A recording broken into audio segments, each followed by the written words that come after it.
గత 2 సంవత్సరాలుగా మన గుంటూరు మున్సిపల్ కార్పొరేషన్లో టౌన్ ప్లానింగ్ విభాగం వల్ల మా బిల్డర్స్ కానీ ఇళ్ళు కట్టుకునే వాళ్ళు కానీ స్థల యజమానులు కానీ ఎన్నో రకాల ఇబ్బందులు పడ్డారండి. మనకి అంతకుముందు గవర్నమెంటు ఈజ్ ఆఫ్ డూయింగ్ బిజినెస్లో భాగంగా డిపిఎంఎస్ వెబ్సైట్ ఓపెన్ చేసి దానిలో మన పర్మిషన్స్ కానీ ఆక్యుపెన్సీ సర్టిఫికేట్స్ కానీ 15 రోజుల్లో మనం యాజ్ పర్ డ్రాయింగు కనుక సబ్మిట్ చేస్తే ఏ అధికారిని కలవకుండా యాజ్ పర్ డ్రాయింగు జీవో ప్రకారం ఉన్న డ్రాయింగ్స్ని ఈజీగా పర్మిషన్స్ ఇవ్వటం కానీ ఆక్యుపెన్సీ ఇవ్వటం కానీ ఆ విధానాన్ని తీసుకొచ్చారండి. గత ప్రభుత్వంలో ఈ విధానాన్ని పూర్తిగా నిర్వీర్యం చేశారు. ఎస్పెషలీ మన గుంటూరులో ఒక ప్రత్యేకమైన జీవో, ఒక ప్రత్యేకమైన రాజ్యాంగమే నడిచిందండి.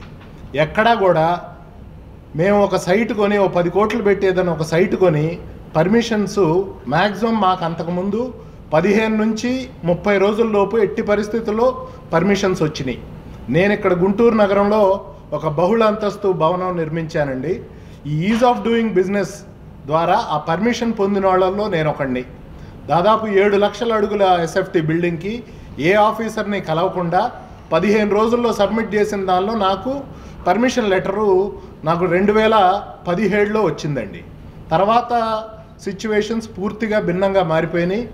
ఎక్కడ ఈజ్ ఆఫ్ డూయింగ్ బిజినెస్లో భాగంగా కానీ ఈ డిపిఎం వెబ్సైట్లో ఉన్న లూప్ హోల్స్ అన్నీ వాడుకొని బిల్డర్స్ని నానా రకాలుగా, బిల్డర్సే కాదు సొంతగా ఇళ్ళు కట్టుకోవాలనుకున్న వాళ్ళు కానీ అందరినీ చాలా ఇబ్బందులు పెట్టారండి.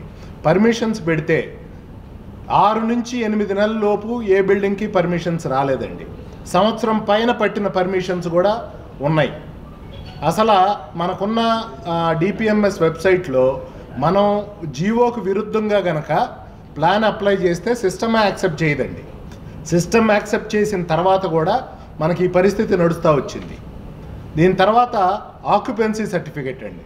మేము బిల్డింగ్ కట్టిన తర్వాత యాజ్ పర్ ప్లాన్ కట్టామా లేదా దానికి మొత్తం 4-5 పాయింట్లు ఉంటాయండి. అవి చూసుకొని బిల్డరు ఇవ్వాల్సిన సెట్ బ్యాక్స్ ప్రకారం వదిలారా లేదా, టాట్లాట్లు వదిలారా లేదా, లేకపోతే ఇవ్వాల్సిన ఫెసిలిటీస్ అన్నీ ఇచ్చారా లేదా అని మొత్తం 4-5 పాయింట్లు చూసుకొని ఆక్యుపెన్సీ సర్టిఫికేట్ ఇవ్వాల్సిన పరిస్థితుల్లో ఈరోజు మన నగరంలో సంవత్సరం పై నుంచి కూడా అన్నీ యాజ్ పర్ రెగ్యులేషన్స్ కట్టి కూడా సంవత్సరం పై నుంచి కూడా ఆక్యుపెన్సీ రాని ఫైల్స్ 10ల సంఖ్యల్లో ఉన్నాయండి. 6 నెలల పైన అయితే 100 ఫైల్స్ పైన ఉన్నాయి ఆక్యుపెన్సీ రాకుండా. దానికి తోడు ఆక్యుపెన్సీ ఇచ్చి మార్టిగేజ్ రిలీజ్ అవ్వని ఫైల్స్ బోలెడు ఉన్నాయండి. అసలు మార్టిగేజ్ అనేది బిల్డరు తను ఇచ్చిన ప్లాన్ కన్నా డీవియేట్ అయ్యి కడితే ఆక్యుపెన్సీ దాన్ని కట్టకుండా ఉండటానికి ఒక ఫ్లాట్ని 10% ఏరియాని మున్సిపాలిటీకి మార్టిగేజ్ చేస్తామండి. ఆక్యుపెన్సీ సర్టిఫికేట్ ఇచ్చారంటేనే బిల్డరు యాజ్ పర్ ప్లాన్ కట్టాడు, మేము సాటిస్ఫై అయ్యామన్న తర్వాతే ఆక్యుపెన్సీ ఇస్తారండి. మనకు సిఆర్డిఏలో అయితే ఆక్యుపెన్సీ ఇచ్చిన రోజే అదే రోజు మార్టిగేజ్ రిలీజ్ కూడా జరుగుతుందండి. ఇక్కడ మన గుంటూరులో సొంత రాజ్యాంగం నడిపిస్తున్నారు, సొంత జీవోలు రన్ చేస్తున్నారు. మన స్టేట్ జీవోలు ఇక్కడ పనిచేయట్లేదు. ఎవరికి కావాల్సిన రూల్స్ వాళ్ళకి అనుగుణంగా వాళ్ళకి డబ్బులు వచ్చే విధంగా బిల్డర్ని కానీ గృహ నిర్మాణదారుణ్ణి కానీ ఇబ్బంది పెట్టే విధంగా ఉన్న లూప్ హోల్స్ని వాడుకొని మమ్మల్ని చాలా ఇబ్బందులు గురి చేస్తున్నారు. అసలు ఏ రైట్తో ఆక్యుపెన్సీ వచ్చిన తర్వాత మా ప్రాపర్టీని మున్సిపాలిటీ వాళ్ళు మార్టిగేజ్లో పెట్టుకుంటారో మాకు తెలియాలండి. మేము మొత్తం యాజ్ పర్ ప్లాన్ కట్టి మార్టిగేజ్ వాళ్ళు పెడితే ఈరోజు మన దగ్గర 8 నెలలు ఆ మార్టిగేజ్ ఆక్యుపెన్సీ వచ్చి మార్టిగేజ్ రిలీజ్ అవ్వని ఫైల్స్ మన దగ్గర ఉన్నాయండి. 10% ఆగిపోతే ఈరోజున్న బిల్డర్స్కి కానీ ఎంతో కష్టపడి ఈ 5 ఏళ్ళు మే అందరికీ తెలుసు మార్కెట్ ఎంత కష్టంగా ఉంది, ఎంత ఇబ్బందులు పడతా బిల్డింగ్లు కడతా ఉన్నాం అనేది. ఆ ఉన్న 10% కూడా ఆపి మమ్మల్ని ఇలా ఇబ్బంది గురి చేసి ఈ 2 ఏళ్ళు మేము అనుభవించిన నరకయాతన ఎప్పుడూ లేదండి. ఇక్కడ మన దగ్గర సీనియర్ బిల్డర్స్ 20-25 ఏళ్ల నుంచి ఇదే వ్యాపారంలో ఉన్నవాళ్ళు ఉన్నారు. ఏ రోజు కూడా ఈ 20-25 ఏళ్లలో వాళ్ళు మున్సిపాలిటీ గడప దొక్కిన దాఖలాలు లేవు. మాకు అవసరం రాలా. మాకు ఆ లైసెన్స్డ్ ఇంజనీర్స్ ఉన్నారు, మా కోసం ప్లాన్ గీస్తారు, వాళ్ళే పర్మిషన్ తీసుకొచ్చే పరిస్థితి.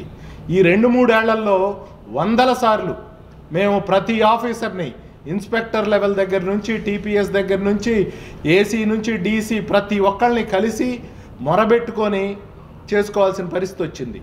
మేము బిల్డింగ్ ఎంత కష్టపడి కడుతున్నామో పర్మిషన్స్ ఆక్యుపెన్సీ తెచ్చుకోవడానికి అంతకన్నా పెద్ద నరకయాతన అయిందండి. దీనివల్ల మన గవర్నమెంట్కి మున్సిపాలిటీకి కూడా ఫీజుల రూపేణా ఎంతో నష్టం జరుగుతూ ఉంది. వీటన్నిటినీ తగు విచారణ జరిపించి సిఐడికి, విజిలెన్స్కి, ఏసీబీకి 3 డిపార్ట్మెంట్స్కి ప్లస్ డిటీసీపీకి మేము రిప్రజెంటేషన్స్ ఇస్తున్నామండి. మేము పడిన ఇబ్బందులు ఫైల్స్ డీటెయిల్స్తో సహా మొత్తం సాక్ష్యాలతో మేము డిపార్ట్మెంట్కి సబ్మిట్ చేస్తాం. వాటికి తగు విచారణ జరిపించి మాకు న్యాయం చేయవలసిందిగా కోరుతున్నాం.